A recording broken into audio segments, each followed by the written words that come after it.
Memorias que perduran, el programa que busca recoger semblanzas, testimonios, historias de vida para reconocer el trabajo que desarrollan diferentes personalidades a lo largo del país.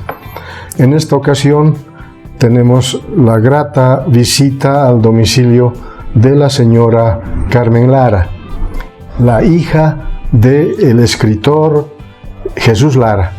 Con ella vamos a conversar en estas memorias que perduran para recordar un poco la faceta del escritor Jesús Lara. Señora Carmen, muchísimas gracias por aceptar esta entrevista en Memorias que perduran. No es nada, pues yo estoy muy contenta de que se produzca esta entrevista y que venga usted a mi domicilio a conversar conmigo. Doña Carmen, ¿cuándo nace usted? Yo nací el 17 de julio de 1933. ¿En Cochabamba? En Cochabamba. ¿En la ciudad? En la ciudad. ¿Qué recuerdos tiene de la Cochabamba de antes? Bueno, mi infancia ha sido muy feliz. Yo he vivido en una casa grande en la calle Colombia. La casa era de la familia de mi mamá. Y nosotros nos quedamos en esa casa por muchísimos años. Y hasta que al final mis tías, que tenían 2/3 partes de la casa, me cedieron a mí su parte y fue mía ya toda la casa. Y por no luchar con inquilinos tuvimos que venderla, porque cuando entró este gobierno había toda clase de rumores y uno no sabía qué podía pasar, ¿no? Y decidimos venderla, mis hermanos y yo, y la vendimos. ¿Cómo transcurrió su infancia en esta ciudad? Ya es un poco difícil recordar, pero todavía creo que recuerdo algo. Íbamos al colegio, mi hermano y yo, los dos mayores primero, nos pusieron juntos.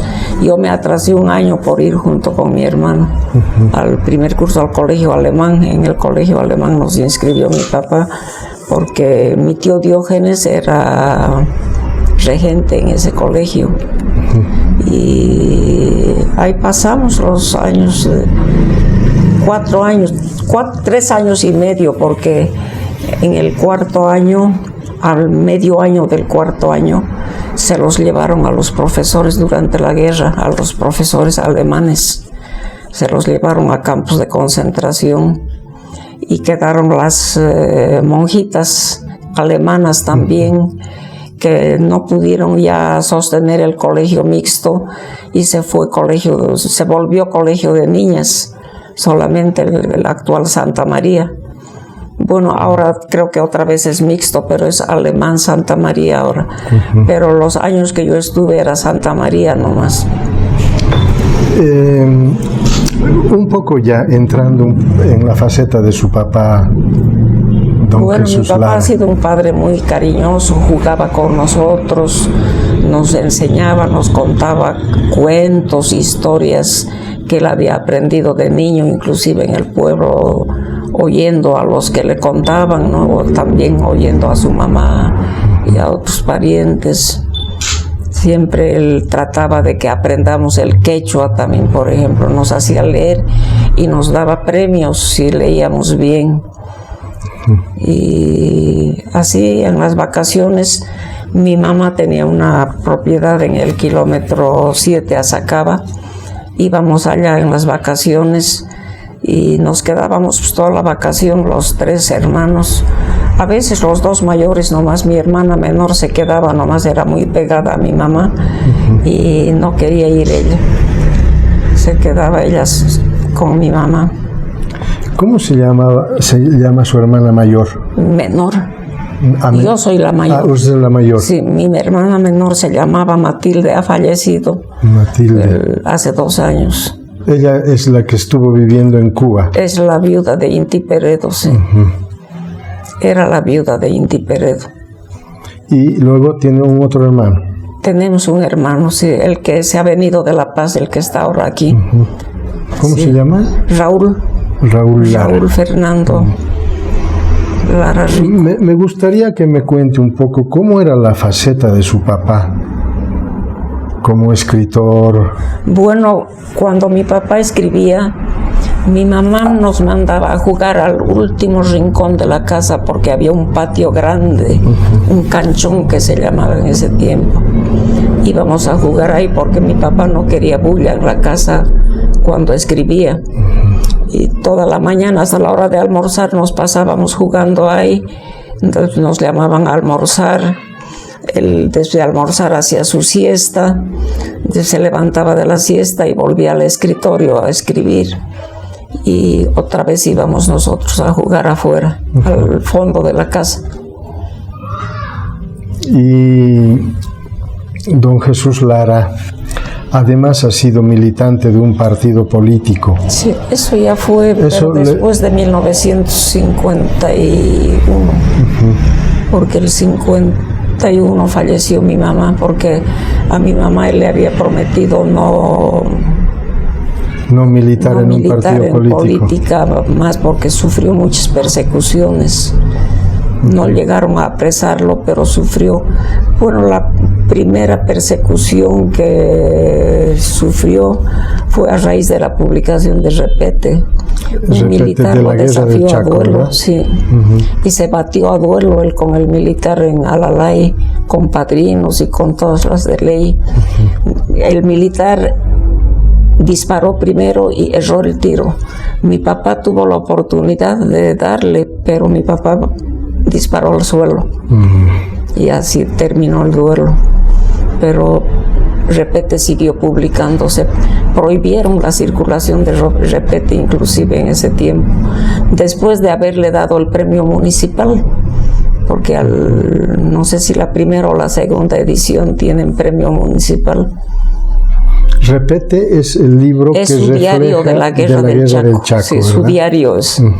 Sí. Pero además su hermano Diógenes también estuvo en la guerra del Chaco. Estuvo, sí, lo nombra mucho a él en el Repete, mi papá. Sí.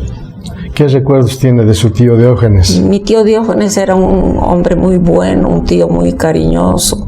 Cuando íbamos a su casa siempre nos halagaba, hacía comprar dulces, empanadas y nos agasajaba. Y así era mi tío. Además de escribir, su papá, ¿qué otras actividades desarrollaba? Él fue director de la biblioteca municipal por muchos años. Sí, y después llegó a la jefatura de cultura. Se jubiló como jefe de cultura de la alcaldía. Pero además estuvo en la Universidad Mayor de En la San universidad Simón. También trabajaba de profesor, sí. Sí, en el tecnológico y en agronomía trabajaba. Daba 2 materias, historia y no sé, creo que geografía, no estoy muy segura. Tal vez mi hermano se acuerda más. Villarribero. ¿Qué le dice Villarribero, señora Carmen? Bueno, Villarribero siempre me ha gustado ir. Yo iba siempre muy contenta la vez que íbamos a Villarribero. Cuando vivían mis abuelos íbamos frecuentemente, pero como le dije ya, íbamos por horas nomás, pues no nos quedábamos ni siquiera una noche. Me decía eso cuando había tren.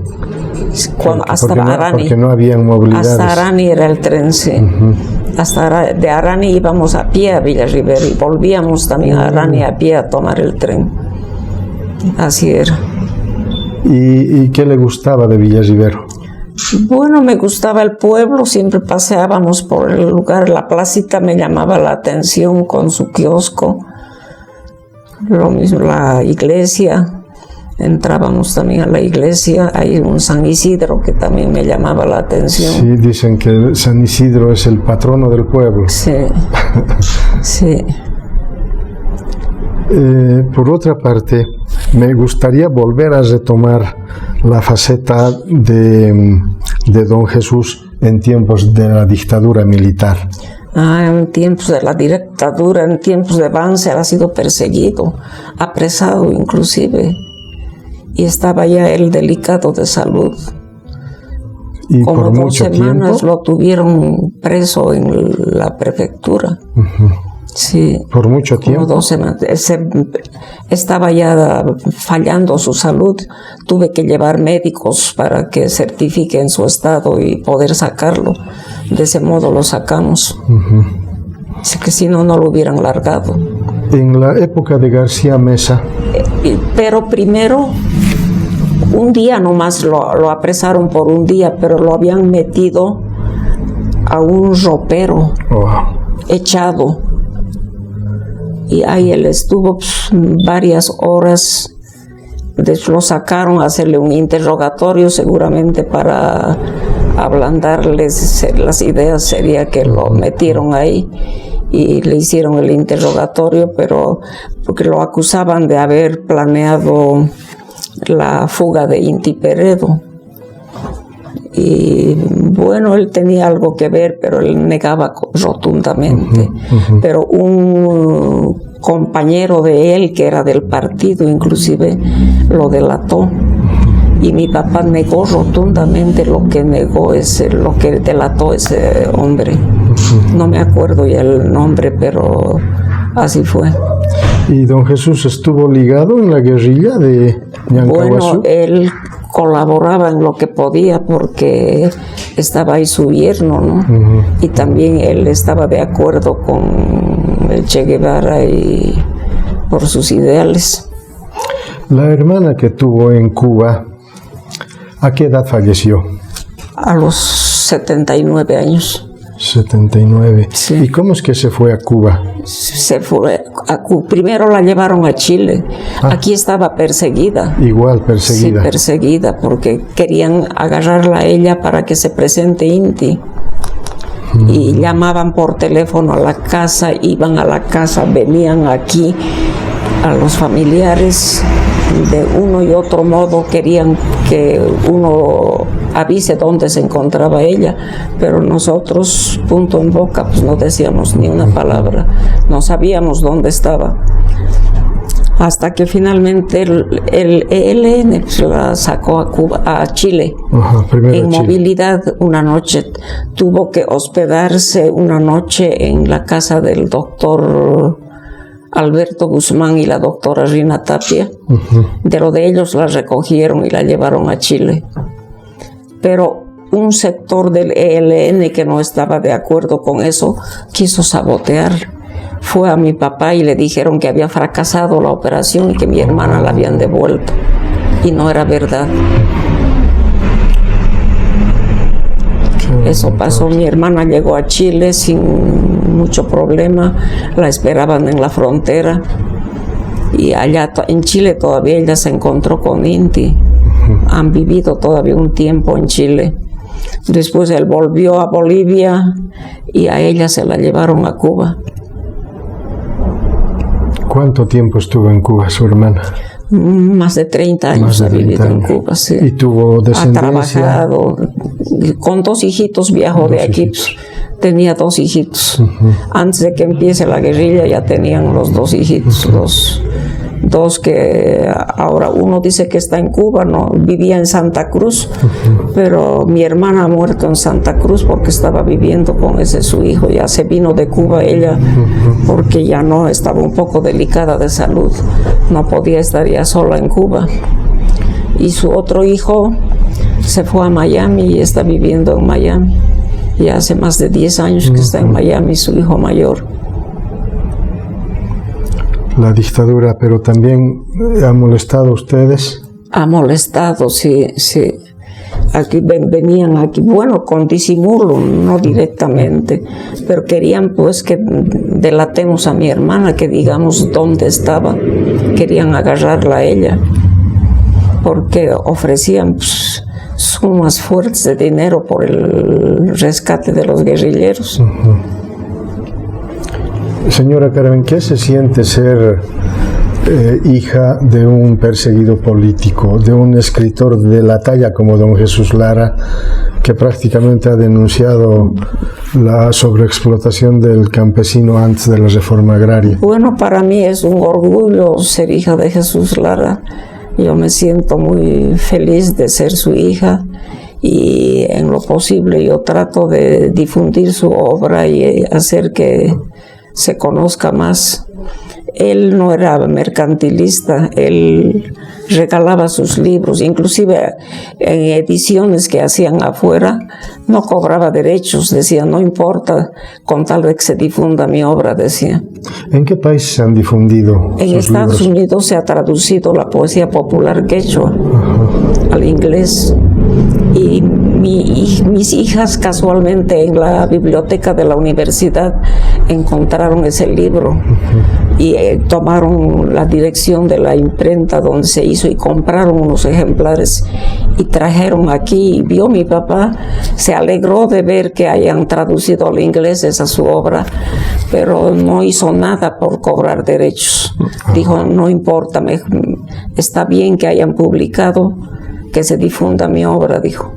¿Cuáles son los libros que más se venden? Bueno, el que más se ha vendido es Yanacuna, Repete, Surumi también, los mitos, leyendas y cuentos de los quechuas. La poesía quechua se han hecho 3 ediciones en México. La última edición todavía yo he tenido que intervenir, ya falleció mi papá.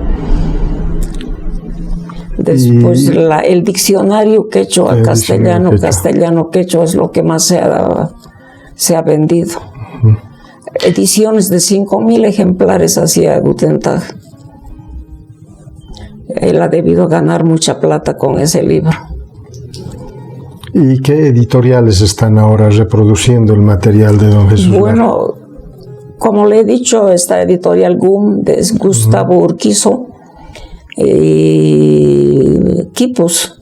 Aquí 4 títulos le he dado a Quipus, pero la mayoría tiene Urquizo. Ajá. Sí. ¿Y los libros de don Jesús Lara llegan a los colegios, a las bibliotecas de las universidades? En Estados Unidos, en las universidades hay todos sus libros. Aquí no sé cómo serán las universidades, pero a los colegios, al Colegio Jesús Lara yo he mandado ejemplares. Incluso los amigos del libro también han mandado. La Federación de Estudiantes de Secundaria también les he dado varios de sus libros. Y a la Biblioteca Municipal, pues, últimamente nomás he mandado 20 ejemplares, 20 tomos diferentes, ¿no? de su obra. Me decía que hay la posibilidad de hacer un museo. Sí, la municipalidad quiere hacer, pero ¿cómo será? Pues, si no van a hacer, yo me voy a recoger todo lo que les he dado y puedo mandar, si se hace antes, en Villarribero. Ya ha entregado a la parte, Oficialía de Cultura. Parte, no todo. Yo les he dicho, tengo más cosas, pero cuando se haga el museo recién les voy a dar, antes no. ¿Y qué queda como parte? Bueno, tengo su obra, todas las ediciones, de todos sus manuscritos, de todas sus obras. Manuscritos también tengo.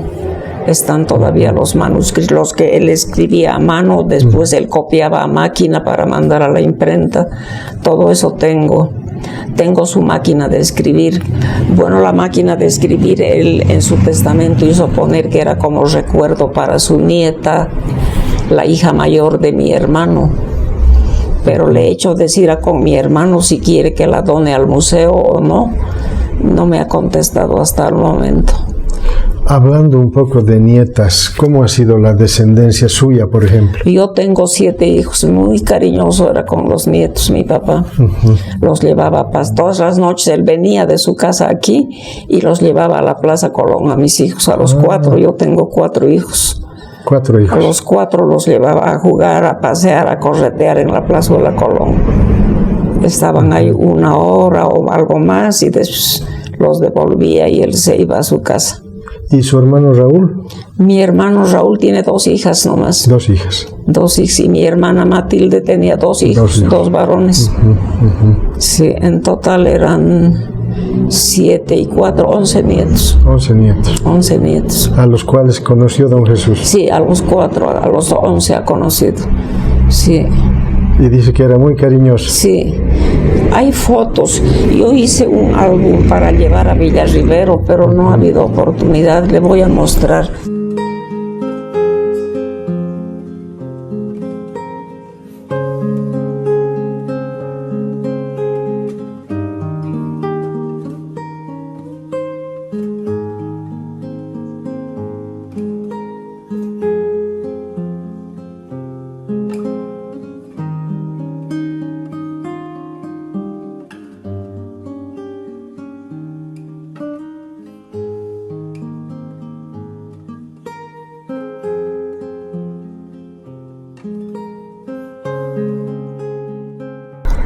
Y aquí podemos apreciar bastantes fotos en presencia prácticamente del abuelo. Claro. ¿Cómo caracterizaría usted a don Jesús Lara con sus nietos? Como le he dicho, era un abuelo muy cariñoso con todos sus nietos. Los quería mucho, los hacía jugar, les compraba dulces, que es lo que más aprecian los niños, ¿no? Y así los llevaba a la plazuela a jugar. No es muy fácil hablar de un tema tan delicado, pero don Jesús Lara muere precisamente en la época de la dictadura. Estaba perseguido, no estaba perseguido, pero por precaución. Ese día era mi cumpleaños, era el 17 de julio, y mi papá estaba aquí, y había rumores de que se produjo el golpe de García Meza. García Meza, sí. Y por precaución lo llevamos esa noche a lo de Hernán Claros Lara. Ah, sí. En la casa de él, ha muerto. Y él quería ir a Cuba, quiero verla por última vez a mi hija, dijo. Estábamos preparando viaje, en octubre teníamos que ir y él murió en septiembre. El 6 de septiembre falleció. Eso fue en el golpe de García Meza, en ese periodo de gobierno. Porque no lo llegaron a perseguir en el gobierno de García Meza. Pero por precaución ya no volvió él a su casa. Él lo llevamos a lo de Hernán. ¿Y a qué edad falleció? A los 82 años. 82 años. Sí, yo recuerdo. Fue en septiembre del 80, porque él era nacido el 98. Yo recuerdo que ningún periódico hizo referencia al fallecimiento de don Jesús Lara. La única publicación que apareció fue la del semanario Aquí. No, pero en los tiempos publicaron algo porque Hernán fue a los tiempos, porque él trabajó mucho tiempo en los tiempos.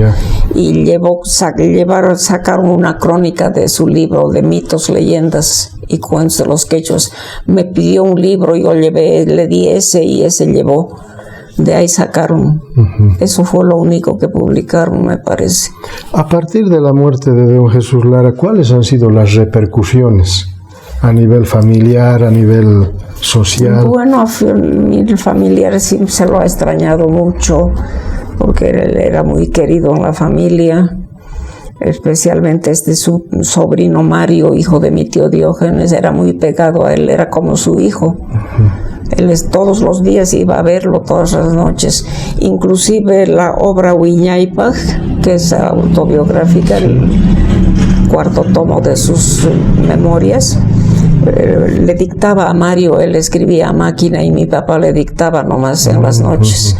Y había algunos espacios en blanco porque en ese momento él no recordaba fechas o nombres y Mario tuvo que completar, revisar para publicar. Creo que él relata una cronología de todo lo que él hizo. Sí. A la señora Carmen Lara, ¿cuál de los libros de su papá le ha gustado más? Bueno, Repete es lo que más me ha impresionado. Por los acontecimientos de la guerra. Por los acontecimientos de la guerra. Yo me quedé de 9 meses cuando él partió a la campaña. Y casi me había muerto en su ausencia, me había dado una infección intestinal que apenas me había salvado el doctor Asensio Villarruel. En Punata. Sí. Bueno, él trabajaba todavía aquí en Cochabamba en ese tiempo. Sí. A mi hermana menor ya la llevaron a Punata para que la vea porque tenía una dolencia que aquí no podían curarla los médicos, y él le curó con unos polvitos y agua de sifón. No me recuerdo claramente, ella tendría 4 o 5 años. ¿Qué le diría usted, doña Carmen, al público que va a ver este programa Memorias que Perduran en relación a su papá Jesús Lara? Bueno, yo diría que van a conocer pues algunas facetas más que tal vez nunca se han publicado ni se han dicho antes, ¿no? Han hecho homenajes, así también me han entrevistado, pero nunca han tocado muchos de los temas que usted está tocando.